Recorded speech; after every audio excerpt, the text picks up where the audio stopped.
In order to have unconditional love, you have to be selfish. It's a spiritual understanding that you're supposed to have this unconditional love for everybody. And a lot of people have a hard time with that because you immediately go to the people that do things that are really awful and really bad. And I don't want to give them unconditional love. That doesn't make any sense. We can't do that. And someone had posted this the other day and they were just kind of throwing it out there like, the spiritual community loves to throw this around. Let me hear your comments on it. And I thought about it and I thought, I think the teaching isn't really, I think it got lost. I think it got lost in the mix of what it actually means. And the way I've understood unconditional love, and it's a really hard lesson to understand, is because unconditional love first has to start with you, with me, with ourselves. And we have to figure out how to love ourselves no matter what. And we don't realize it, how easy it is for us to have that voice in our head that tells us we're not worthy, we're not good enough, we don't matter, we're less than. And a lot of times that gets planted in from sometimes parents. I had parents that did that to me when I was growing up. That was really difficult. People just like to put you down when you try and shine a little brighter. They try and quiet children. And then we also have other things in society that tell us that we have to be lower than. There's this sentiment of being humble, of being quiet, of being less than. So it gets really difficult when we want to take time for ourselves, when we want to love ourselves. And in a way, it almost feels selfish. So for us to have unconditional love, we almost have to be selfish and know that we have to fill our cups up first. And that gets really tricky because we are going to push against resistance because we're going to want to put everyone else first. And that's going to deplete us very quickly. And so this type of like philosophical spiritual teaching goes in our work, our creative work, our ways in which we deal with relationships, because usually we're going to attract someone that either has similar wounds than us or they're going to meet us where we're at. So if we have a hard time letting ourselves like off the hook and then giving ourselves what we need, giving ourselves the benefit of the doubt, finding compassion and kindness for ourselves when we're in the midst of like the muck and the mire, then it's going to be really easy for someone else to give us that, either way you go. And so that idea of unconditional love is important because if we can give it to ourselves, if we can show compassion when we mess up, when we do something wrong, when we stop that chatter that goes on in the head that tells us that we're not worthy, that we suck, or we do all of the things wrong and no one's going to like us, and we find compassion with that, when we look out into the world, because we understand the struggle and how hard it is and how hard it is sometimes to pick ourselves back up, but we do it anyway. When we're able to view others, we don't judge them. Now, discernment is different, right? Discernment is, I like this, I don't like this. But judgment is, I don't like this, and now I'm going to put an opinion on it. And that sort of thing starts to erode relationships. It's what makes the internet really nasty, and it's what we fear. We fear that self-talk that we give ourselves, that someone's going to give us. And we're not capable of giving ourselves unconditional love and filling up our cup and knowing how, and what does that mean, filling up our cup? Like being able to give us what we need, give ourselves the own validity that we need, giving ourselves our own value. And if we're looking for it elsewhere and we don't get it, we're depleted. We're going to be definitely taken down a couple notches because we're putting the power in someone else's hand.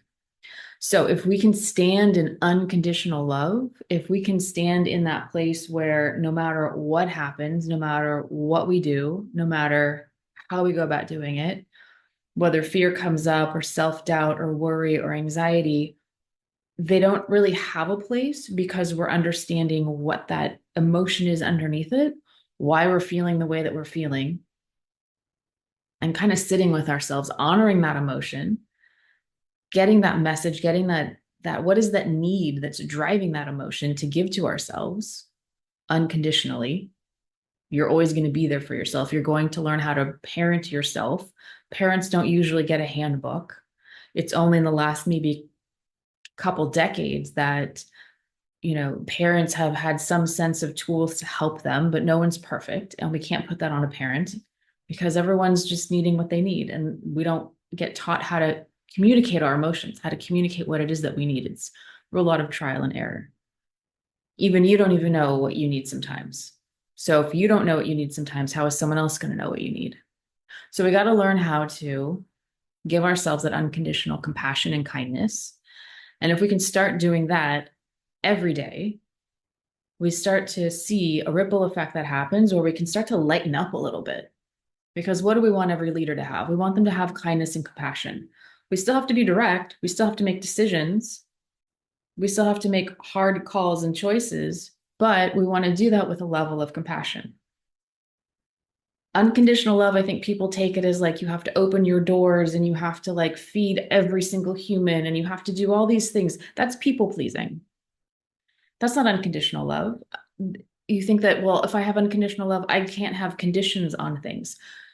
Well, you need boundaries, you need laws, you need rules, you need a way to say this is for you and this isn't for you. But it comes in a place where we're still in self-respect, self-trust, and we're doing something for ourselves that no matter what happens around us, love isn't taken away. You don't take your love away. You don't sacrifice things unless it's something that you are doing for a really valid reason. You're always knowing how to give yourself pleasure. You know how to stand in fear. You know how to move through it. And you're always making sure that you know how to nurture yourself. And so this sense of this unconditional love, or another way that it gets taught, is treat others how you would treat yourself. Well, a lot of people have some really negative self-talk. I had really difficult parents that they didn't know any better. So there was a lot of that went through, and I don't even think they realized it, or just this sentiment of like, things are hard, life is hard, and just this way of like, you can't do these sorts of things. Who are you to think that you could do anything bigger than just this life that's been carved out for you? You get the education, you get the job, you get the house, you get married, and then you call it a life. And then you kind of just move through whatever basic life, not very exciting, and you're done with it. And I didn't want that for myself. I wanted something different. I wanted something bigger, and I wanted something more. And I had to give myself unconditional love in shifting and changing those values and moving away from people that didn't feel that same sentiment. Because that's scary when you want to rise up and you want to do something completely different than everyone else that's around you. And now you want to go venture out. And you have to give yourself a lot of parenting to recalibrate and rewire the thinking so that you're able to move into a space where you're limitless. You can do whatever that you want and feel that you can hold the capacity of that energy to expand enough to be able to do that. And that takes a lot of discipline.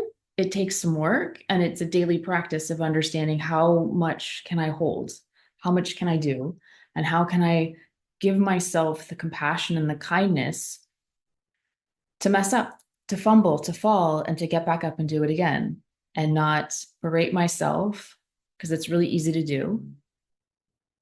Spend a lot of years doing that, and be able to pick myself back up, be able to pick yourself back up, and continue with the vision that you see.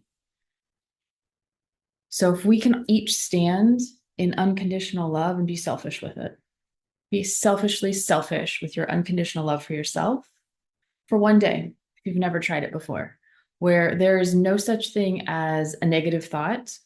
And let me tell you, thoughts are going to come through your head, right? The first thoughts, they just fly in. It's how much do you hold on to that thought? How much do you keep that thought? Right? And there's a difference of like, what's the mantra if you mess up? Are you telling yourself like bad things, or can you rewrite those lines and that script and say something better?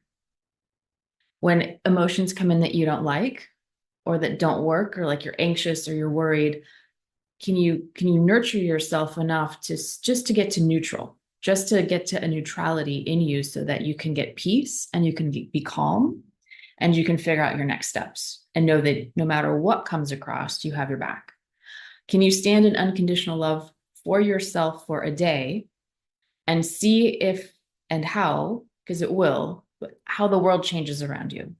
And if you don't see it on the first day, try it the second day and just see the ripple effect. If you're showing yourself like the utmost compassion and kindness, no matter what happens, you say something wrong, you do something wonderful. How do you celebrate yourself? How do you show gratitude for what you've learned or what you're doing or the fact that you've accomplished something or that you've grown in such a way, even in a day, that you did the thing you said you were going to go do? And then see what that ripple effect is and see how people change around you. It's magnetizing. And ultimately, if you've ever done anything with manifestation or trying to do anything where you're trying to pull something towards you, some sort of success towards you, this is the work and the kind of the secret of here's the key. If you can give yourself this and just be in this embodiment of love, love for your life, love for yourself, love for the work that you do, love for the place that you live, no matter what the conditions are, you're going to start to draw more of that. It's magnetizing because people want to be around that energy. People want to stand in that energy and be amongst it and then have it rub off on them. So be very selfish with your unconditional love.